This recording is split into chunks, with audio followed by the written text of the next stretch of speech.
ГСП онлайн. Городские новости сейчас.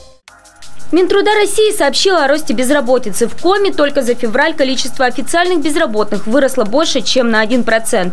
В Ухте пока не все так плохо – 0,6% против почти 2 республиканских. В период с начала этого года к нам обратились 970 человек, что меньше, чем в прошлом году. За этот же период прошлого года к нам обратились 1100 человек.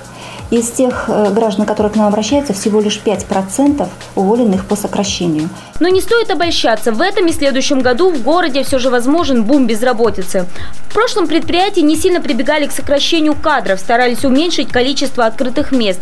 Вакансий в Ухте стало на 30% меньше. Но в этом году, по мнению специалистов, сокращения просто неизбежны. А вакансии уже как горячие пирожки. С наступлением кризиса активизировались и те, кто годами не работал.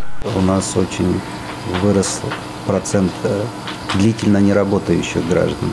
Поэтому им, соответственно, и вакансии нужны такие, как дворники, грузчики, сторожа, подсобные рабочие, кухонные рабочие. Но, к сожалению, работодателю, наоборот, в связи с кризисом нужны высококвалифицированные и универсальные специалисты. Самые ходовые теперь профессионалы, которые смогут работать не только за себя, но и за того сокращенного парня. Бухгалтеры с навыками кадровиков или водители-экспедиторы. Так что актуальный совет. Пока есть время, осваивай, ухтинец, смежные профессии. Авось в трудную годину и пригодится.